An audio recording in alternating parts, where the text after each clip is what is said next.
नहमदुहु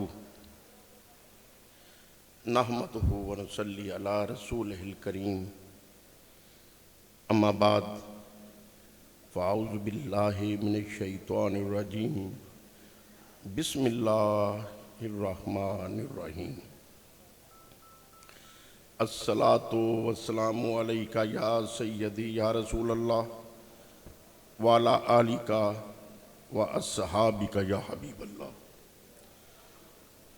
नहायत काबिल एहतराम मशाइख़ उज़ाम, उलमाए किराम, मुअज़्ज़ज़ हाज़रीन, नहायत फ़ख्र की बात है कि अल्लाह ताला के फ़ज़ल व करम से सरकार मदीना सल्लल्लाहु अलैहि वसल्लम के वसीला जलीला से जमात जलालिया की तरफ से सैयद नवीदुल हसन साहब मद्दाज़िल्लाहुल आली की ज़ेर क़ियादत यार गारे मुस्तफ़ा हज़रत अबू बकर सद्दीक़ रज़ी अल्लाह ताला अन्हु की याद के अंदर इस कॉन्फ्रेंस में हम सब को हाज़री के कुछ लम्हात नसीब हुए। अल्लाह सोना हम सब की हाज़री कबूल व मंजूर फरमाए। मुअज़्ज़ज़ हाज़रीन, हम इस बात पे जितना भी फ़ख्र करें अल्लाह का शुक्र का हक अदा नहीं हो सकता। उस सोने मालिक ने हमें सरकार अबू बकर सद्दीक़ रज़ी अल्लाह ताला अन्हु की निस्बत में शर्फ हासिल अता फरमाया। सरकार अबू बकर सद्दीक़ रज़ी अल्लाह ताला अन्हु अंबिया अलैहिस्सलाम के बाद रूए कायनात पर सबसे अजीम तरीन हस्ती सरकार अबू बकर सद्दीक़ हैं और आपकी जो खसूसियात कि वह सरकार अबू बकर सद्दीक़ हैं जिनकी सहाबियत की गवाही बराह रास्त कुरान मजीद फुरकान हमीद से मिलती है। इस एतबार से अगर कोई बदबख्त सरकार अबू बकर सद्दीक़ रज़ी अल्लाह ताला अन्हु की शान के अंदर या आपके अखलास के अंदर या आपकी सहाबियत के अंदर कोई मामूली सा भी मलाल दिल में रखे तो वह कुफर की तरफ चला जाएगा। क्योंकि अल्लाह रब्बुल इज़्ज़त की कुरान पाक में गवाही के बाद अगर कोई शक करे तो वो दायरा इस्लाम के अंदर शामिल नहीं हो सकता। और फिर सरकार अबू बकर सद्दीक़ रज़ी अल्लाह ताला अन्हु आका के गुलामों में वहद वो गुलाम हैं जिन्होंने आज़ाद मर्दों में से सबसे पहले सरकार की गुलामी का ऐलान किया और सरकार की गुलामी का शर्फ हासिल किया। फिर सरकार अबू बकर सद्दीक़ रज़ी अल्लाह ताला अन्हु आका के गुलामों में वहद वो गुलाम हैं जिनकी 4 पुश्तों को सहाबियत का शर्फ हासिल हुआ। और फिर सरकार अबू बकर सद्दीक़ रज़ी अल्लाह ताला अन्हु सरकार के गुलामों में वहद वो गुलाम हैं जिन्होंने जब सरकार के ऊपर खर्च करना शुरू किया, जंगों में, जहाद में, सरकार के अशारों के ऊपर, मस्जिद की खरीदारी के अंदर और लम्हा बलावा जहां आका का इरशाद होता था, आका की ख्वाहिश होती थी, तो अपना सब कुछ सरकार की गुलामी में और सरकार की अताअत में खर्च कर दिया। जब आप दायरा इस्लाम में आए, जब आका दो जहां सल्लल्लाहु अलैहि वसल्लम ने इजहार नबूवत फरमाया, ऐलान नबूवत फरमाया, तो सरकार अबू बकर सद्दीक़ रज़ी अल्लाह ताला अन्हु मक्का के 10 बड़े ताजरों में शुमार होते थे। आप एक बहुत बड़े ताजर थे, अमीर तरीन अफराद के अंदर सरकार का शुमार था।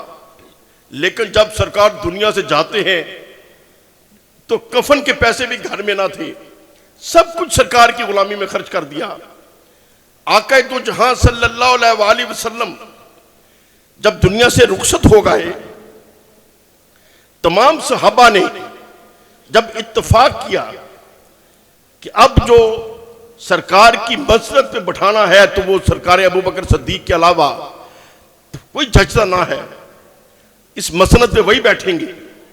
ये फैसला हो गया। अगले दिन हजरत उमर फारूक देखते हैं कि सरकार अबू बकर सद्दीक बाजार की तरफ जा रहे हैं। तो पूछा कि हजरत कहाँ जा रहे हैं? तो फरमाया वो मेरा छोटा सा कारोबार है, तो उसके लिए बाजार में जा रहा हूं। तो फरमाया हजरत अब तो आप अमीरुल मोमिनीन हैं, आप कारोबार कैसे करेंगे? तो सरकार अबू बकर सद्दीक फरमाने लगे कि फिर मैं कारोबार नहीं करूंगा तो मेरा ये घर का निजाम कैसे चलेगा? तो सरकार उमर फारूक फरमाने लगे नहीं, आप तशरीफ लाए मस्जिद में, आपका वजीफा मुकर्रर करते हैं। मस्जिद में आप तशरीफ ले आए तो तमाम सहाबा ने अपना अपना मशवरा दिया कि खलीफातुल मुस्लिमीन का इतना वजीफा होना चाहिए, किसी ने कहा इतना होना चाहिए, किसी ने कहा इतना होना चाहिए।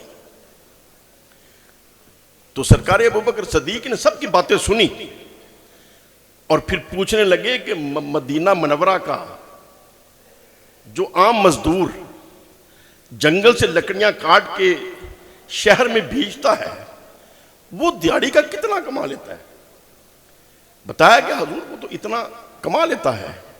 फरमाया बस ठीक है, इतनी वजीफा मुझे दे दें, अगर उसका गुजारा होता है तो मेरा भी हो जाएगा, एक आम मजदूर के बराबर। और फिर जब वो महफिल वो इजलास जब मुलतवी हुआ, खत्म हुआ, इख्तिताम पजीर हुआ, तो जो खजाना के अमीन साहबी थे उन्होंने 1 महीने की वो मुआवजा, वो वजीफा एक लिफाफे में पैक करके पेश कर दिया। तो सरकार ने पूछा ये क्या है? कहने हजूर जो अभी इजलास में फैसला हुआ है ये आपका पहले महीने का वजीफा है। तो सरकार अबू बकर सद्दीक पूछने लगे कि आप मुझे जमानत दे सकते हो कि मैं 1 महीना जिंदा रहूंगा? उन्होंने कहा हजूर ये तो कोई नहीं जमानत दे सकता। फरमाया फिर रोज के रोज दिया कर, मेरे ऊपर बोझ ना डाल। तो ये रवायात, ये चीजें जो उन बुजुर्गों ने हमारे लिए मिसाले राह बनाई, अगरचे इनके ऊपर हम हूबहू तो अमल नहीं कर सकते, लेकिन हजूर शेर रब्बानी रहमतुल्लाह अलैह का एक जुमला जो शर्क शरीफ के पुराने बुजुर्गों से हम अक्सर सुनते थे कि जब कोई उलमा या पढ़े लिखे लोग आपकी खिदमत में आते और वो गिला शिकवा करते लोगों के अमाल के ऊपर, तो आप उनको तसल्ली देने के लिए, समझाने के लिए क्या छोड़ते कि झूठ मूठ खेड़ दिया सचमुच हो, तो सचमुच खेड़े विरला को, कि बंदे को लगे रहना चाहिए अच्छाई करने के लिए, जैसे भी दिल करे, जैसे भी समझ आए, अच्छे काम की तरफ लगे रहे, पता नहीं कभी अल्लाह ताला वो सचमुच कबूल कर लेगा। तो बहरहाल सरकार अबू बकर सद्दीक रजी अल्लाह ताला की जिंदगी के जितने भी पहलू हैं जो हम उलमा से सुनते रहते हैं, कोशिश करनी चाहिए अपनी मसाल दिमाग में रखें, जहन में रखें, उसकी तरफ रुझान रखें। पता नहीं कभी अल्लाह ताला उनकी अताअत में, उनकी सुन्नत में, उनकी ताबेदारी में हमारी वो थोड़ी सी कोशिश भी कबूल कर ले, तो कोई एक कोशिश भी कबूल हो जाए तो पता नहीं कितने गुनाह माफ हो जाए। अल्लाह ताला नबी पाक के सदके हमें सरकार दो आलम सल्लल्लाहु अलैहि वसल्लम के सहाबा के साथ भी वो इश्क और मोहब्बत अता फरमाए जो उनका आपस में ही प्यार और मोहब्बत था। और मैं आखिर में फिर पीर नवीदुल हसन साहब को, जमात जलालिया के तमाम अराकीन को मुबारकबाद पेश करता हूँ जो हर साल ये शाया निशान महफिल इनकाद पजीर करते हैं और इस पैगाम को आगे फैलाया जाता है। अल्लाह ताला हम सब की हाज़िरी कबूल फरमाए। वाखिर दावाना अनिल हम्दुलिल्लाहि रब्बिल आलमीन।